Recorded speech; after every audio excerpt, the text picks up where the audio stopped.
Assalamualaikum warahmatullahi wabarakatuh. Halo, bertemu lagi dengan saya Giani Hana Ismufasya dari kelas Biologi D. Dalam video sebelumnya, saya sudah menjelaskan tentang 3 tumbuhan dari divisi Magnoliophyta. Untuk video kali ini, saya akan menjelaskan 5 tumbuhan monocotyledon dari famili Araceae. Nah, yang pertama ada talas. Talas termasuk ke dalam tanaman herba. Tanaman ini memiliki tinggi sekitar 50-150 cm. Tanaman ini juga tergolong tanaman umbi-umbian. Tanaman talas merupakan tanaman yang memiliki sistem perakaran serabut. Batang talas tidak terletak di atas tanah seperti tanaman pada umumnya, melainkan terletak di dalam tanah berbentuk bulat dan berwarna kecoklatan. Batang inilah yang biasanya dimanfaatkan untuk dijadikan keripik. Talas memiliki daun lengkap karena adanya pelepah daun, tangkai daun, dan helai daun. Daun talas termasuk ke dalam golongan daun tunggal. Pada helaian daun talas terdapat lapisan lilin yang membuat air akan jatuh tanpa meninggalkan sisa sedikit pun pada helai daun. Untuk klasifikasi tanaman talas adalah sebagai berikut: Kingdom Plantae, divisi Magnoliophyta, kelas Liliopsida, ordo Arales, famili Araceae, genus Colocasia, spesies Colocasia esculenta L. Untuk manfaatnya, talas mengandung vitamin B6 dan vitamin C yang akan membantu produksi sel darah merah dan sel darah putih. Vitamin tersebut berfungsi untuk menjaga kekebalan tubuh. Selain vitamin C, juga mengandung antioksidan yang bisa melindungi dari kanker dan mengurangi risiko penyakit jantung. Tanaman yang kedua yaitu tanaman Sri Rejeki atau dikenal dengan sebutan Chinese Evergreen, adalah salah satu tanaman hias yang sangat populer. Tanaman ini dapat tumbuh pada areal dengan intensitas penyinaran rendah dan kelembaban yang cukup tinggi. Sistem perakaran tanaman Sri Rejeki adalah serabut berwarna putih, batang tidak berkambium atau tidak berkayu dan tumbuh secara tegak hingga menjalar. Bentuk daunnya menyirip. Warna daun Sri Rejeki bermacam-macam, terutama didominasi warna hijau dan perak dengan campuran warna merah, kuning, orange, dan sebagainya. Adapun klasifikasinya yaitu Kingdom Plantae, divisi Magnoliophyta, kelas Liliopsida, ordo Arales, famili Araceae, genus Aglonema, spesies Aglonema crispum.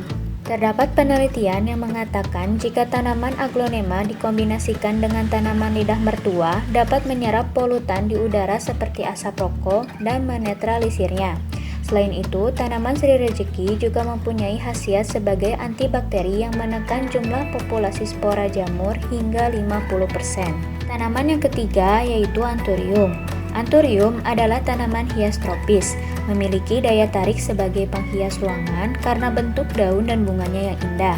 Biasanya, Anthurium hidup secara epifit dengan menempel di tanaman lain atau hidup secara terestrial di dasar hutan. Tanaman Anthurium mempunyai perakaran yang banyak serta pertumbuhannya menyebar ke segala arah. Anthurium mempunyai batang yang tidak terlihat karena terbenam di dalam tanah. Memiliki susunan daun yang kompak dan tebal serta kaku. Bentuk daunnya bermacam-macam seperti jantung, lonjong, lancip, dan memanjang, serta memiliki permukaan daun yang mengkilap. Tanaman Anthurium juga memiliki bunga berumah satu. Bunganya terdiri dari tangkai, mahkota, dan tongkol. Untuk klasifikasi tanaman Anthurium sebagai berikut: Kingdom Plantae, divisi Magnoliophyta, kelas Liliopsida, ordo Arales, famili Araceae, genus Anthurium, dan spesiesnya Anthurium adrayanum. Orang-orang mengenal jenis tanaman ini sebagai flamingo lily. Menyimpan tanaman ini di rumah efektif untuk menghilangkan amonia, toluena, dan formaldehida yang terkandung dalam udara. Selanjutnya, tanaman keempat adalah Caladium atau di Indonesia lebih dikenal dengan sebutan keladi. Memiliki variasi keindahan bentuk, corak, dan warna daun yang sangat beragam. Perawatannya yang mudah menjadi daya tarik tersendiri bagi orang untuk membudidayakan keladi. Akar keladi termasuk akar serabut dengan akar berwarna putih. Hampir semua jenis keladi tidak berbatang, tetapi membentuk pelepah atau tangkai daun. Batang biasanya tumbuh horizontal seperti umbi kentang. Bentuk daunnya bermacam-macam, ada yang berbentuk hati, bulat, dan panjang. sedangkan warna daunnya memiliki warna dasar merah, kuning, hijau, putih, emas, dan ungu. Daun keladi merupakan daun tunggal, bentuknya perisai persegi, permukaan daun licin, dan pertulangan daunnya menjari. Adapun klasifikasi keladi sebagai berikut: Kingdom Plantae, divisi Magnoliophyta, kelas Liliopsida, ordo Arales, famili Araceae, genus Caladium, spesies Caladium bicolor. Tanaman keladi ini bisa memberikan manfaat sentuhan warna yang indah di ruangan kamar kamu. Contohnya sebagai hiasan pada tepi ruangan maupun sebagai hiasan gantung. Bentuk daun yang cenderung kecil dan memanjang sangat cocok dijadikan hiasan. Nah, tanaman yang terakhir yaitu gelombang cinta. Gelombang cinta pada beberapa tahun silam sangatlah diburu oleh para kolektor tanaman hias karena bunga gelombang cinta ini memiliki keindahan yang sangatlah berbeda dari tanaman hias lain serta memiliki daun yang unik dan indah. Akar tanaman gelombang cinta ini memiliki sistem perakaran banyak dan disertai dengan warna yang putih. Batangnya tidak terlihat disebabkan tanaman ini termasuk pada jenis tumbuhan yang berpembuluh. Daunnya terstruktur secara rapi, tebal, dan kaku. Bentuk daunnya pun sangat bervariasi, ada yang menyerupai jantung, lancip, lonjong, dan memanjang. Bunga gelombang cinta terdiri dari tangkai serta mahkota dan juga tongko.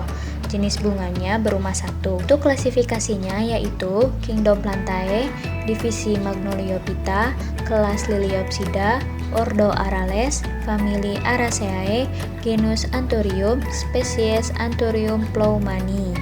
Tidak hanya digunakan sebagai hiasan, gelombang cinta dapat dijadikan salah satu alternatif untuk menyejukkan ruangan.